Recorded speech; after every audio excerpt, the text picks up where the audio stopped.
Paixão de nosso Senhor Jesus Cristo, segundo Mateus. Glória a vós, Senhor. Naquele tempo, Jesus foi posto diante de Pôncio Pilatos e este o interrogou. Tu és o rei dos judeus? Jesus declarou, É como dizes. e nada respondeu, quando foi acusado pelos sumos sacerdotes e anciãos. Então Pilatos perguntou, Não estás ouvindo de quanta coisa eles te acusam?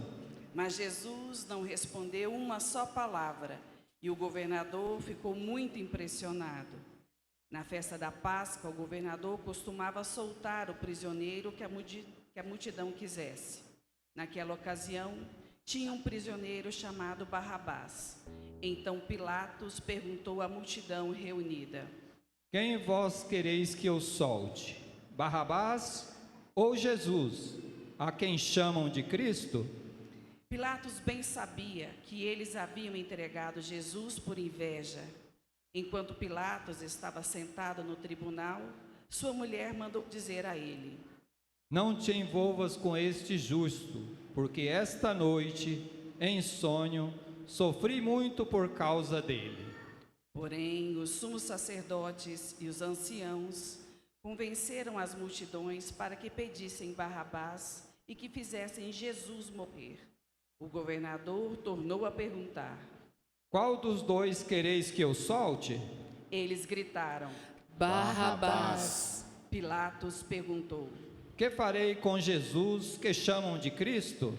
Todos gritaram. Seja crucificado. Pilatos falou. Mas que mal ele fez? Eles, porém, gritaram com mais força. Seja crucificado. Pilatos viu que nada conseguia e que poderia haver uma revolta. Então mandou trazer água, lavou as mãos diante da multidão e disse, Eu não sou responsável pelo sangue deste homem. Este é um problema vosso. O povo todo respondeu, Que o sangue dele caia sobre nós e sobre os nossos filhos. Então Pilatos soltou Barrabás, mandou flagelar Jesus e entregou-o para ser crucificado. Em seguida, os soldados de Pilatos levaram Jesus ao palácio do governador e reuniram toda a tropa em volta dele. Tiraram sua roupa e o vestiram com um manto vermelho. Depois teceram uma coroa de espinhos, puseram a coroa em sua cabeça e uma vara em sua mão direita. Então se ajoelharam diante de Jesus e zombaram, dizendo, Salve, Rei dos Judeus! Cuspiram nele, pegando uma vara, bateram na sua cabeça. Depois de zombar dele, tiraram-lhe o manto vermelho e de novo o vestiram com suas próprias roupas. Daí o levaram para crucificar. Quando saiu, encontraram um homem chamado Simão, da cidade de Cirene, e o obrigaram a carregar a cruz de Jesus. E chegaram ao lugar chamado Gólgota, que quer dizer lugar da caveira. Ali deram vinho misturado com fel para Jesus beber. Ele provou, mas não quis beber. Depois de o crucificarem, fizeram um sorteio, repartindo entre si as suas vestes, e ficaram ali sentados, montando guarda. Acima da cabeça de Jesus, puseram o motivo da sua condenação. Este é Jesus, o Rei dos Judeus. Com ele também crucificaram 2 ladrões, um à direita e outro à esquerda de Jesus. As pessoas que passavam por ali o insultavam, balançando a cabeça e dizendo, Tu que ias destruir o templo e construí-lo de novo em 3 dias, salva-te a ti mesmo. Se és filho de Deus, desce da cruz.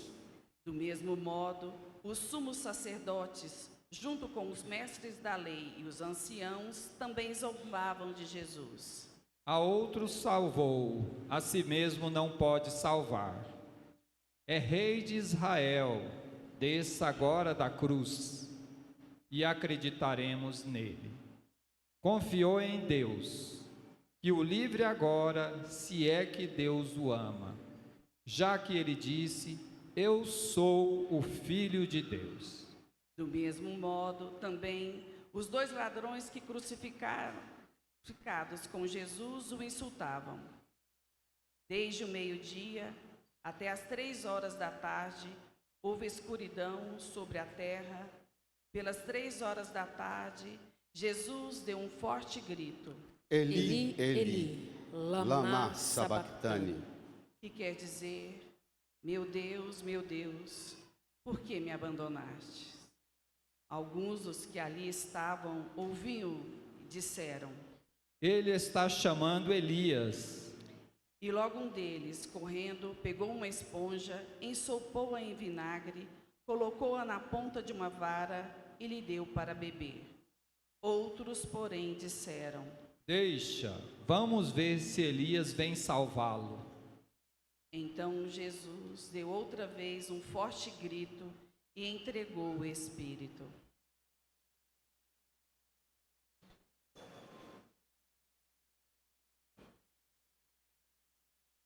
E eis que a cortina do santuário rasgou-se de alto a baixo em 2 partes, a terra tremeu e as pedras se partiram. Os túmulos se abriam e muitos corpos dos santos falecidos ressuscitaram. Saindo dos túmulos, depois da ressurreição de Jesus, apareceram na cidade santa e foram vistos por muitas pessoas. O oficial e os soldados que estavam com ele, guardando Jesus, ao notarem o terremoto e tudo o que havia acontecido, ficaram com muito medo e disseram: ele era mesmo o Filho de Deus. Palavra da salvação. Sentados num tempo de profundo silêncio, rezemos em nosso íntimo, pedindo do Espírito Santo o auxílio, para que por ele alcancemos a compreensão dessa palavra. Supliquemos, invoquemos o seu auxílio.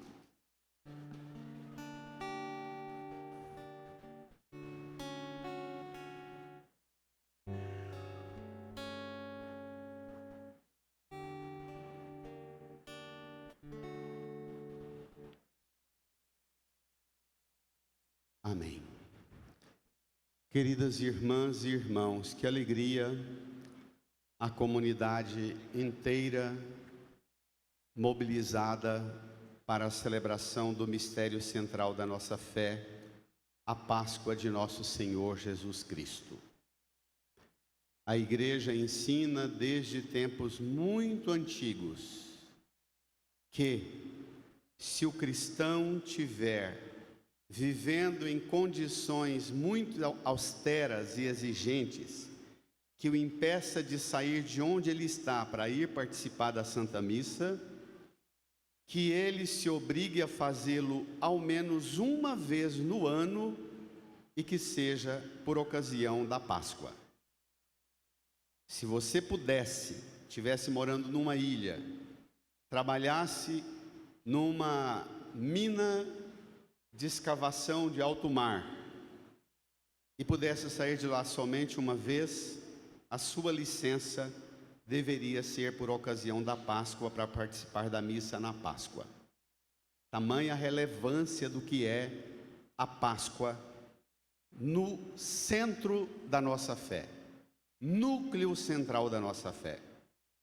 Com isso, eu já digo e reforço que a nossa vida de católico não pode ser um relaxo da Semana Santa se tornar um feriadão prolongado para passeios, descanso, diversão e mesmo para fazer coisas importantíssimas, como o cultivo da convivência na família, na amizade ou mesmo o descanso.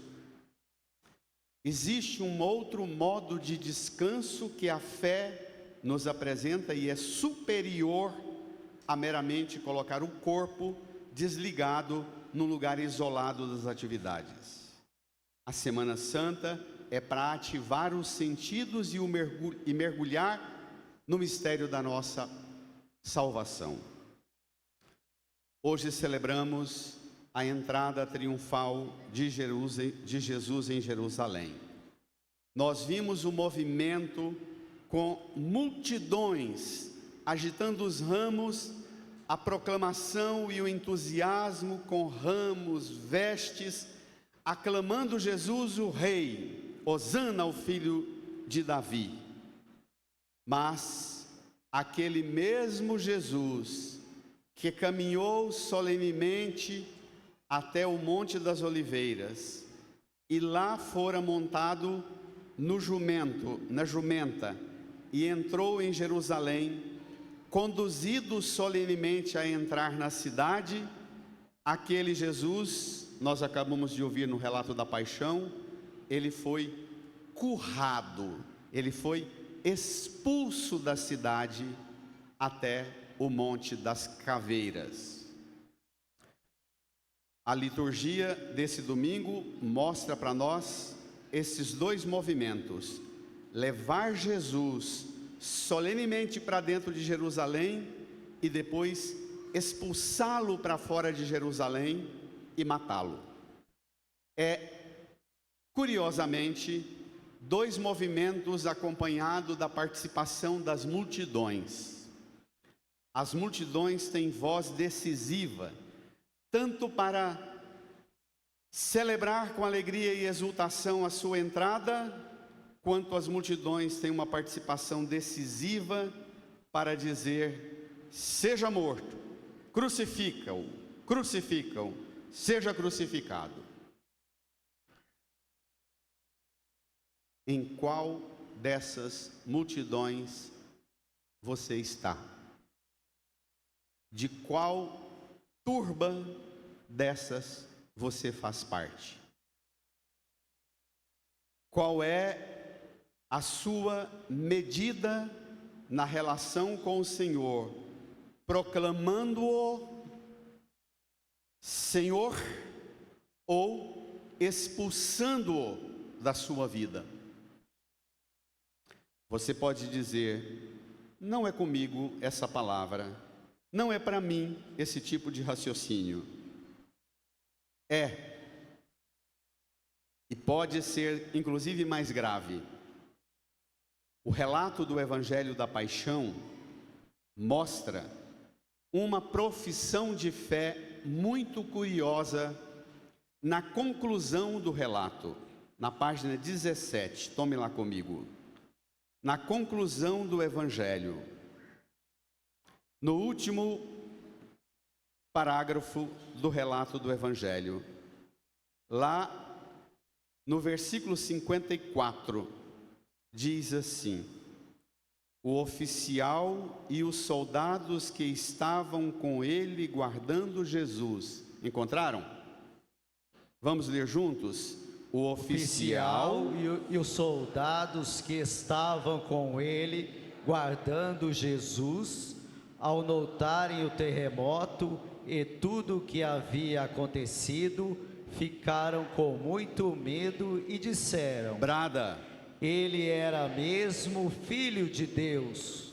Então, quem vai reconhecer o senhorio dele não são os que ouviram a sua palavra de conforto, o seu aconselhamento, a sua compaixão, a sua voz mansa, mas o oficial e os soldados que estavam guardando Jesus. Notaram o terremoto e tudo o que havia acontecido. No Evangelho de Marcos, o evangelista diz que o oficial romano, ao ver como Jesus expirou e entregou o Espírito, disse: não tem cabimento sofrer desse jeito e morrer assim e entregar-se tão suavemente assim nas mãos de Deus. O oficial diz: verdadeiramente Ele é o Filho de Deus. Nós vivemos um mundo muito confuso. Nós vivemos num mundo de muita confusão sobre Jesus.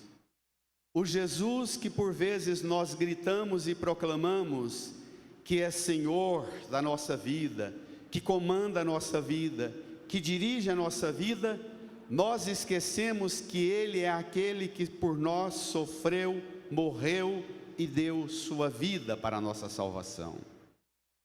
Esse Jesus que entra em Jerusalém montado num jumento e numa jumentinha.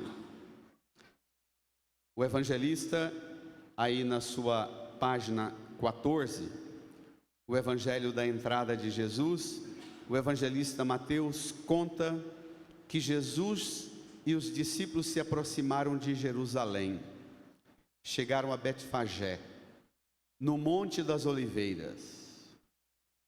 No Monte das Oliveiras, Jesus fala para os discípulos: ide até o povoado que está ali na frente, logo encontrareis uma jumenta amarrada, com ela um jumentinho, desamarrai-a e trazei-os a mim. Se alguém perguntar o que estáis fazendo, direis: o Senhor precisa deles, a jumenta e o jumentinho. Jesus está no Monte das Oliveiras. Na geografia dessa cena, imagine aqui o Monte das Oliveiras, tem uma grota, um vale e uma leve subida. Uns 80, 100 metros de subida, já se encontra a muralha da cidade santa Jerusalém, com o conjunto da muralha do templo, do santuário. Bem de frente o horto, ou o Jardim das Oliveiras, bem de frente está a porta do Messias, a porta voltada para o Oriente, para o lado do nascer do sol. Essa porta, ela foi construída nos períodos de sofrimento de Israel e de crise muito intensa de Israel. Essa porta, de tanto Jerusalém ser destruída e reconstruída, numa dessas reconstruções, os judeus disseram: nós não aguentamos mais esperar, Deus, o nosso sofrimento é grande demais. E tiveram uma inspiração, quebraram uma parte da muralha, construíram uma porta gigantesca, chamada Porta do Messias, ou a Porta Oriental, de frente para esse Jardim das Oliveiras, construíram o pórtico e lacraram o pórtico com pedras gigantescas. É uma porta que nunca foi aberta. Segundo a esperança messiânica de Israel, essa porta só seria aberta no dia em que Deus resolvesse definitivamente entrar na história de Israel, dar uma sacudida e entrar na história, e Deus mandaria alguém que entraria por aquela porta, abriria e entraria diretamente na esplanada do santuário do templo. Jesus está diante da porta messiânica, pede para que os discípulos busquem uma jumenta e um jumentinho. Jesus reivindica para ele o que os livros do Deuteronômio, Levítico e Números apresentam como o direito de um rei. O rei, ao ser eleito rei, para tomar posse e para governar, ele precisa ser bancado pela comunidade num direito de transporte oficial. É a carruagem oficial que transporta o rei eleito. Jesus pede uma jumenta e um jumentinho, não pede os carros e os cavalos imponentes das carruagens do exército e das forças de guerra. Ele pede um animal pequeno, de tração, de força, de carregar carga, de trabalhador rural, de gente simples do campo, que mora muitas vezes na vila, na aldeia, e que todos os dias de manhã pega esse jumentinho, vai com ele para a quinta, um pequeno pátio de lavoura e plantação, trabalha o dia inteiro, planta, cultiva, colhe, põe sobre o lombo do animal o alimento com a lenha e volta para a casa da família levando o alimento e levando a lenha, o combustível para sustentar a família por mais um período. Ao pedir um jumento com uma jumentinha, Jesus está se apresentando para nós, para os discípulos e para o mundo, quem Ele é. Que tipo de Messias Ele se identifica e Ele se apresenta. Ele é um Messias manso, humilde de coração. Vinde a mim todos vós que estáis cansados e abatidos de carregar pesados fardos, e aprendei de mim que sou manso e humilde de coração. O meu jugo é suave, o meu fardo é leve. Na imagem daquele jumentinho, até hoje, quando você anda pela Palestina, é muito comum você ver um aldeão daquele voltando da sua lavoura com o jumento carregando o alimento para a família, a lenha e uma porção de alimento para o próprio jumento passar a noite. O fardo é o pão nosso de cada dia, do animal e da própria família. Jesus é apresentado para nós como um modelo diferente de Rei e Senhor. Diz Bento XVI, numa reflexão extraordinária na introdução do Evangelho, na introdução do tema da entrada de Jesus a Jerusalém. O relato do domingo de Ramos torna-se reconhecível a visão de Jesus como Rei da Paz, que derruba as barreiras que separam os povos e cria um espaço de paz. De um mar a outro mar estende o seu reinado por meio de sua obediência à vontade do Pai. Chama-nos para essa paz, convidando-nos a sermos também nós obedientes à sua palavra, sermos nós com Ele mansos, humildes.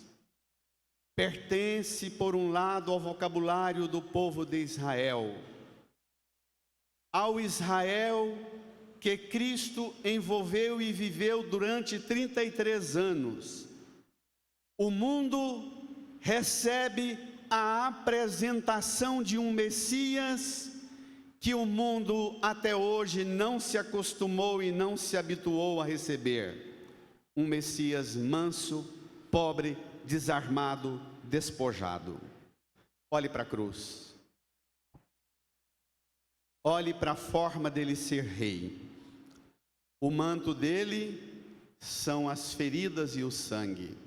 A púrpura, o vermelho púrpuro, não é de um pano tecido caríssimo, mas a púrpura, o vermelho é do seu sangue. A coroa não é de ouro, é de espinhos.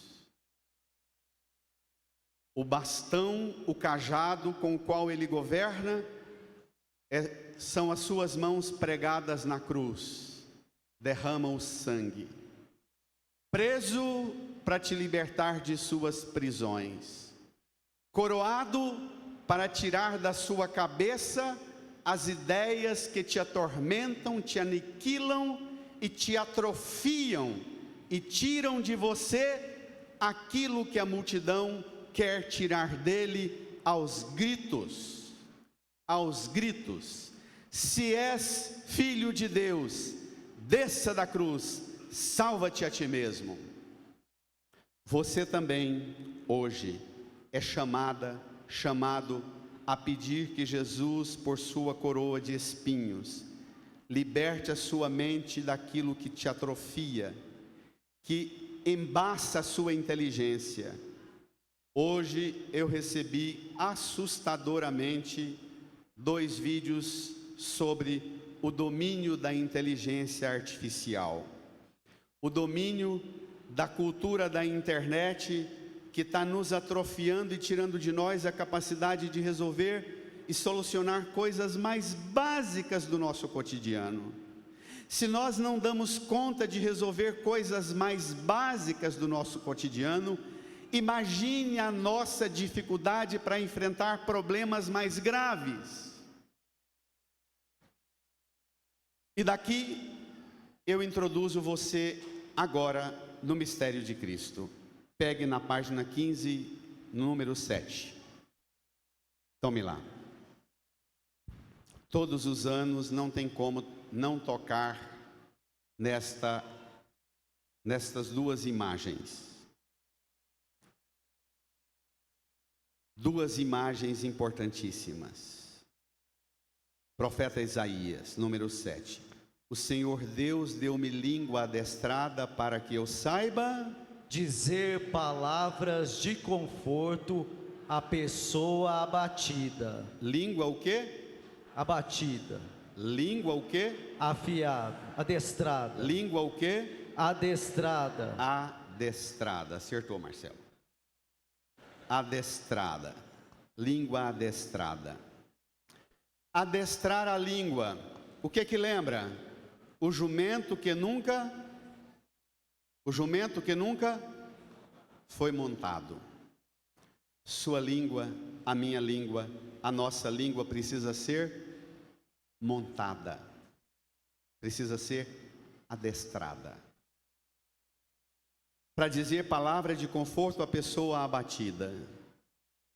Não é mandando um videozinho mastigado e estúpido da inteligência artificial que você vai dar conforto à pessoa abatida. Dispense o videozinho da inteligência artificial e adestre a sua língua para mandar um áudio para a pessoa que está abatida dizendo: conta comigo, eu estou aqui. Amém? Me chama se precisar de mim. Grita por mim. Adestre a sua língua, amance a sua língua, oferecendo palavra de conforto. Para a língua ser adestrada, para vencer o abatimento da pessoa, é preciso abater a selvageria da língua, a virulência da língua, a agressividade da língua, o temperamento da língua. Essa conversa estúpida, meu temperamento é assim, isso é para jumento que não quer ser amansado. Jumento que não quer ser amansado serve para ser abatido no... Como chama? No frigorífico. Entendido? Jumento que não quer ser amansado serve para ser abatido no frigorífico. A sua escolha é: ou amance a língua, ou será amansado você e a língua inteira no frigorífico. Amém? Peça do Senhor essa graça. Peça do Senhor essa graça. Continua ainda o texto de Isaías. Ele me desperta cada manhã e me excita o ouvido, leiam, para prestar atenção como um discípulo. Me excita o ouvido para prestar atenção. Nós vivemos numa sociedade cada vez mais de dislexia generalizada, incapacidade de concentração, dificuldade de atenção. O problema da humanidade hoje é a perca da capacidade de atenção. Para devolver a você a capacidade de atenção, quando você acordar de manhã, antes de esfregar os olhos para o Senhor te dar uma visão belíssima do que vai ver, com os olhos fechados ainda, esfregue o ouvido e diga: Senhor, diga-me uma palavra, eduque o meu ouvido, fala-me a sua palavra e capacita-me, qualifica-me para ser instrumento do Senhor, dizendo palavra de conforto a quem hoje eu encontrar e estiver abatido. Amém? Amém? Ouvido excitado e língua adestrada. Põe a mão no seu coração, inclina a sua cabeça. Crianças, vocês também, as mais inquietas principalmente. Reze comigo: Senhor, excita o meu ouvido, como de um discípulo, adestra a minha língua, faz de mim instrumento da sua palavra, do seu amor. Amém. Segunda leitura, número 9 do seu folheto, ainda na página 15. Nós vamos agora proceder um rito com a cruz pela igreja. Jesus Cristo, existindo em condição divina, não fez do ser igual a Deus uma usurpação, mas ele esvaziou-se a si mesmo, assumindo a condição de escravo. Leia. E tornando-se igual aos homens. Escravo e tornando-se igual aos homens, mesmo existindo em condição divina, mesmo sendo Deus. Encontrado com aspecto humano, humilhou-se a si mesmo, fazendo-se obediente até a morte, e morte de cruz. Olhe para a cruz. Ouvido excitado, língua adestrada e humilhação e obediência. Humilhou-se a si mesmo, fazendo-se obediente. Educar o ouvido e educar a língua para conduzir à humildade e à obediência.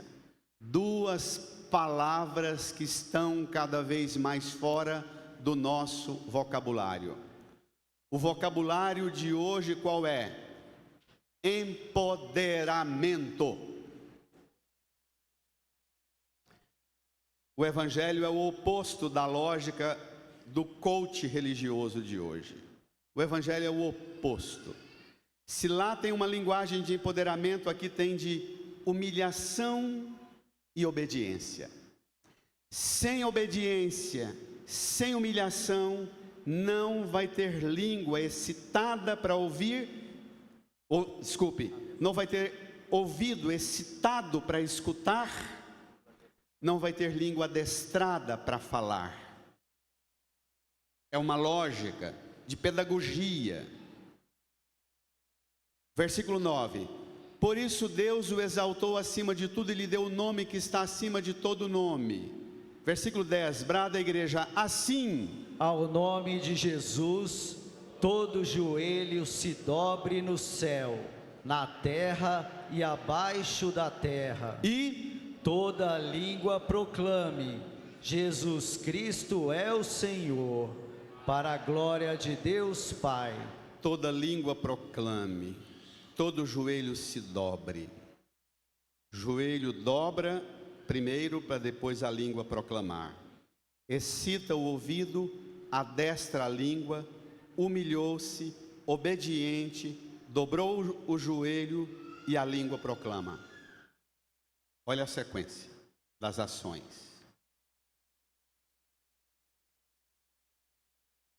Na sua relação com o seu corpo, com o cuidado de você com você mesma, com você mesmo.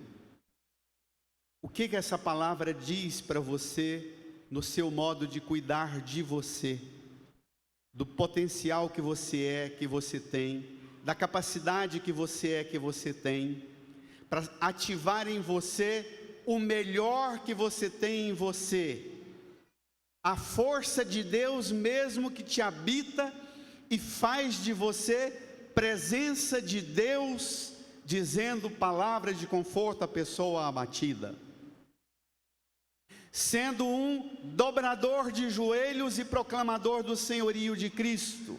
Não quando a palavra diz, todo joelho se dobre e toda língua proclame, a palavra está dizendo que ninguém de nós se levante o tupete, a arrogância, a prepotência, o empoderamento. Não há empoderamento entre nós mais elevado do que dobrar o joelho, humilhar-se, obedecer, excitar o ouvido, adestrar a língua. Esse é o empoderamento do cristão.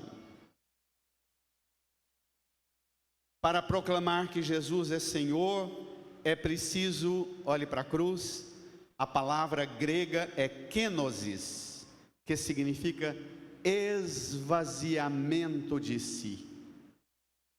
Para proclamar Jesus Senhor, é preciso esvaziar-se de si. Talvez você não tenha acertado na sua casa, na sua família, na vivência da fé, porque quando você vai falar, você fala a partir de você, do seu conteúdo, das suas certezas, das suas convicções. Antes de falar das coisas de Deus e querer encaminhar sua família, seu casamento, seu namoro, seu trabalho, sua profissão, seus estudos, encaminhar-te com as suas coisas na direção de Deus, é preciso um movimento de esvaziamento para que o que preenche você não seja um ego inflado, estufando você, sufocando você, dando a você a ilusão de que você é o que você não é. Esse ego precisa ser esvaziado para dentro de você brotar uma soberania, um senhorio. A kenosis, ao esvaziamento, o senhorio de Cristo proclamado. Jesus Cristo é o Senhor para a glória de Deus Pai e não para minha glória, e não para que esse casamento fique como eu quero, e não para que essa família fique como eu sonho, mas que esse casamento e essa família fique segundo a glória de Deus. Amém, igreja? Reage, igreja.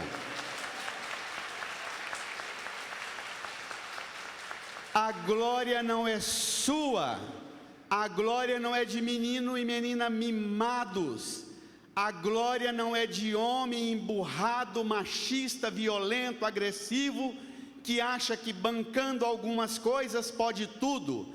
A glória não é de uma mulher que grita, que fala alto, ou que no silêncio põe tudo do jeito que quer. A glória é de Deus, o senhorio é de Cristo, a soberania é dele e o esvaziamento é nosso.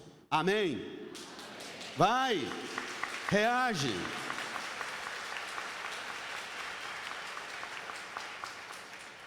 Nós escutamos esse evangelho, Jesus entrando em Jerusalém há 2000 anos.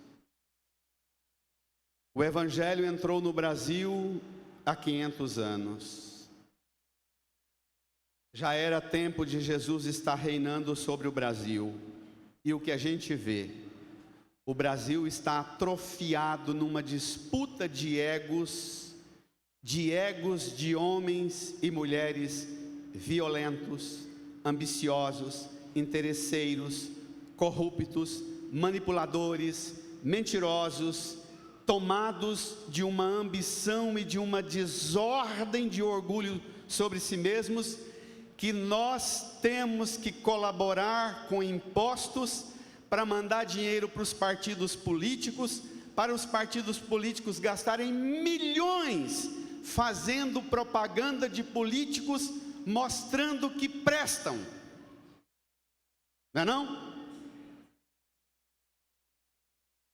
Dizendo que prestam, que são santos, que são de Deus, que são homens de religião, de igreja, de Bíblia. Nós pagamos milhões para eles fazerem propaganda sobre eles, propaganda falsa. Quem paga a propaganda falsa somos nós, que financiamos a imagem falsa de egos inflados que precisam ser esvaziados.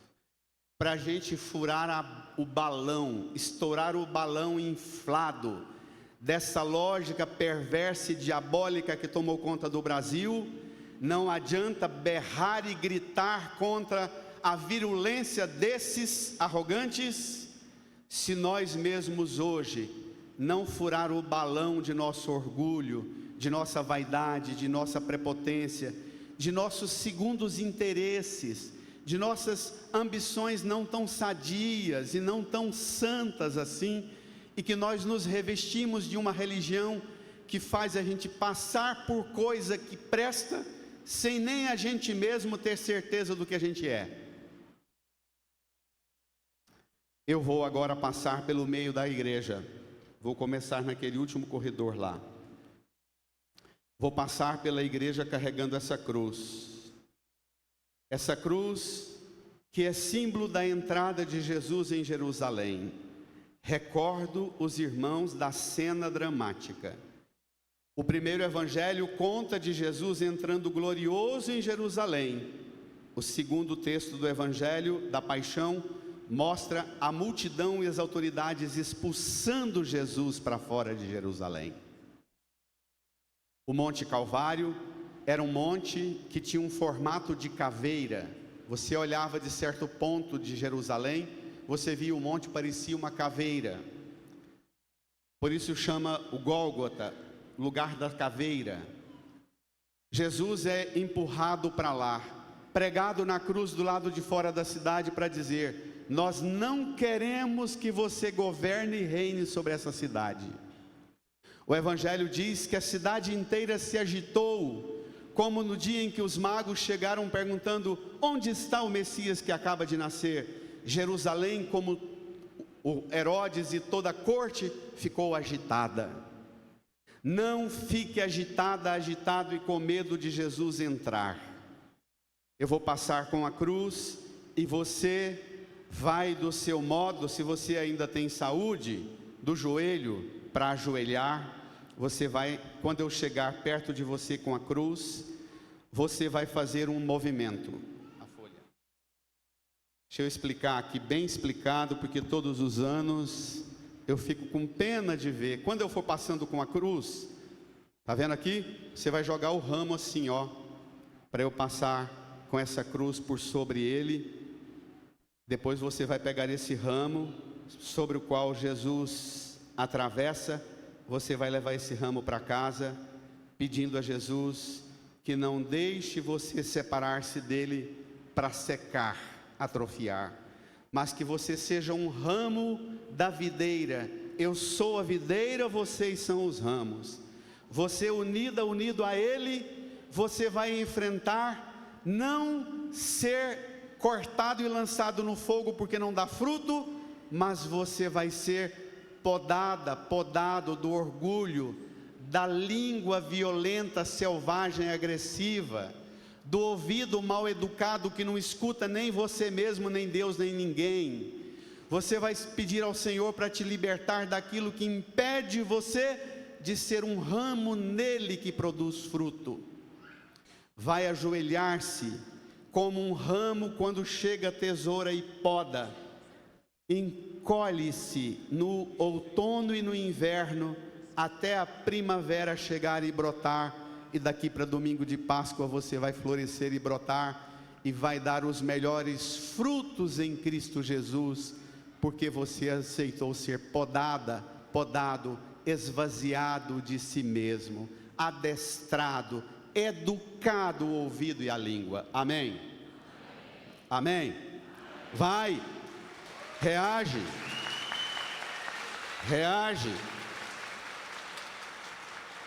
Agora, profunda piedade na igreja. Se você por algum motivo não puder ajoelhar, fique sentado mesmo, fique sentado do seu modo, mas incline a cabeça, faça de algum modo um gesto, inclinar a cabeça, pôr a mão no coração, depois de jogar o ramo, incline a cabeça, põe a mão no coração, quem sabe até dê uma esfregada assim nos ouvidos, dê uma mordida na língua e diga a Jesus: Senhor, adestra, amance a minha língua, eduque o meu ouvido, para que eu seja homem, mulher, cheia da graça do Senhor. Amém. Enquanto eu estiver percorrendo a igreja, o que você der conta de ficar de joelhos, fique até eu voltar com a cruz para cá e encerrar com uma oração, entregando esse rito seu, de esvaziamento seu, para que o Senhor seja o Senhor na sua vida. Amém.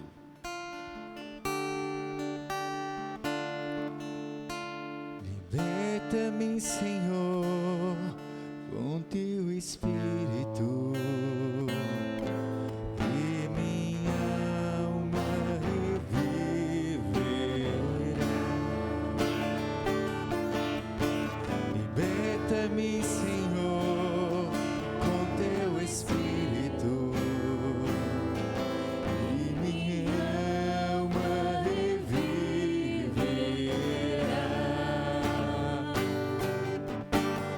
Para te adorar, para te louvar, liberta-me, Senhor Jesus.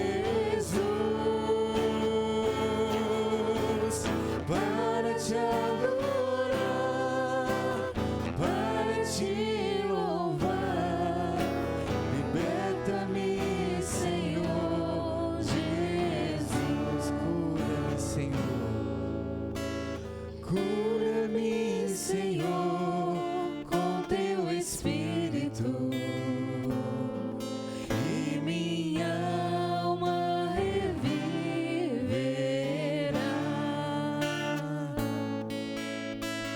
Cura-me, Senhor, com teu Espírito, e minha alma reviverá.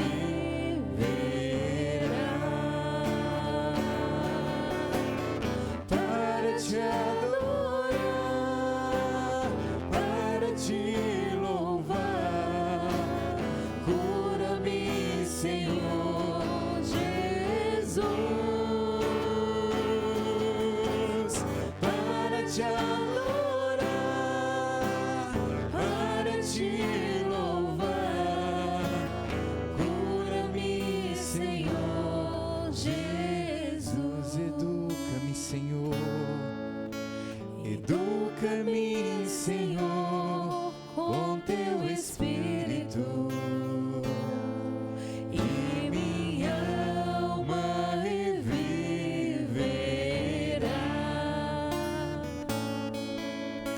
Educa-me, Senhor, com teu Espírito,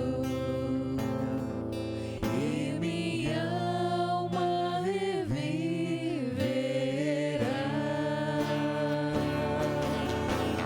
Para te adorar, para te louvar, educa-me, Senhor Jesus.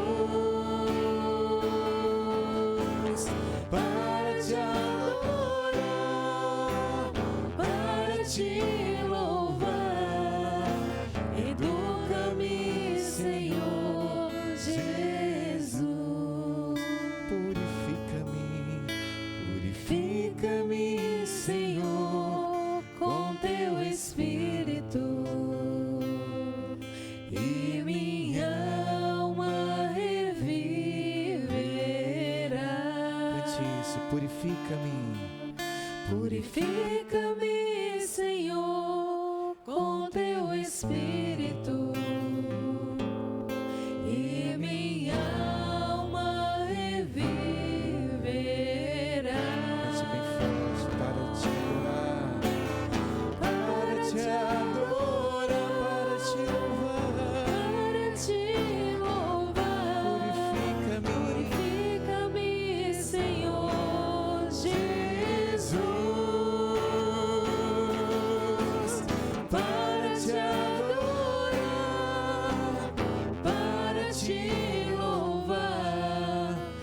Purifica-me, Senhor Jesus. Restaura-me, Senhor, Com teu Espírito. e minha alma. E minha alma reviverá.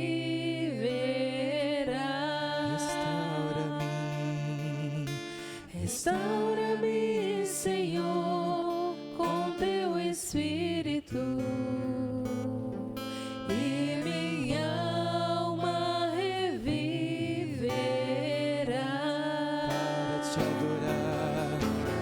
Para te adorar, para te louvar. Restaura-me, Senhor Jesus. para te adorar. Para te adorar, Põe a mão no seu coração, para te louvar. incline a sua cabeça, Restaura-me, Senhor reze comigo. Jesus. Eu creio, Senhor, Eu creio, Senhor, firmemente firmemente nesta tua palavra. Nesta tua palavra, Creio firmemente creio firmemente que ela me libertará. que ela me libertará. Os ouvidos, Os ouvidos, a língua, a língua, todo o meu ser. todo o meu ser. Serei educado, Serei educado, serei amansado serei amansado. pela força da sua palavra. Pela força da sua Serei palavra, instrumento serei instrumento para um mundo melhor, para um mundo melhor, para uma família melhor para uma família e melhor, para que eu mesmo e para que eu mesmo seja melhor seja melhor comigo, comigo, cuidando de mim, cuidando de mim, da minha casa, da minha casa, do mundo, do mundo, de toda a criação, de toda a criação, porque o Senhor porque o Senhor fez tudo bem, fez tudo bem, tudo é bom, tudo é bom, e eu serei e eu serei instrumento instrumento desta bondade. desta bondade. Obrigado, Jesus. Obrigado, Jesus. Obrigado, Senhor. Obrigado, Senhor. De pé. Para te adorar, para te louvar. liberta-me, liberta-me, Senhor Jesus. Para te adorar, para te adorar, para te louvar. Liberta-me, Senhor Jesus. com o ramo bem alto, bem erguido, segure lá. Os ramos, igreja, reage, erga o ramo e com firmeza, brademos professando, creio. Todo-Poderoso.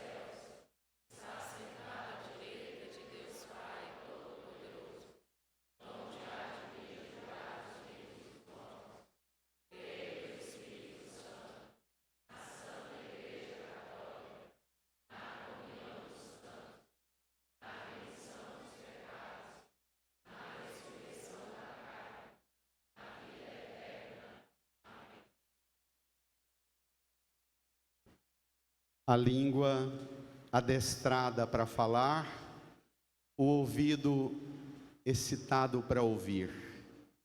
Fale, mas também escute. Saudai-vos, desejando a paz de Jesus. Saudai-vos. Eu vejo manifestar o poder da criação. Nos seus lábios eu vejo estar o sorriso de um irmão. Toda vez que eu te abraço e aperto a sua mão, sinto forte o poder do amor dentro do meu coração.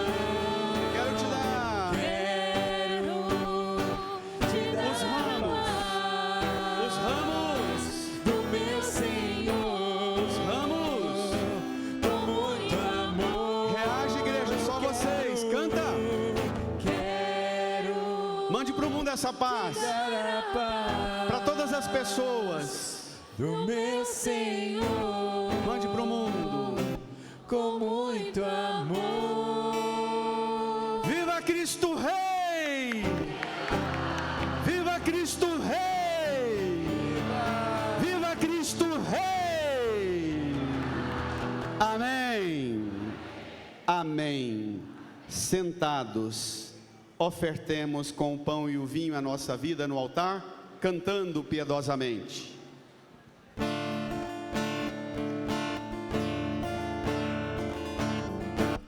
Bendito seja Deus, Pai do Senhor Jesus Cristo, por Cristo nos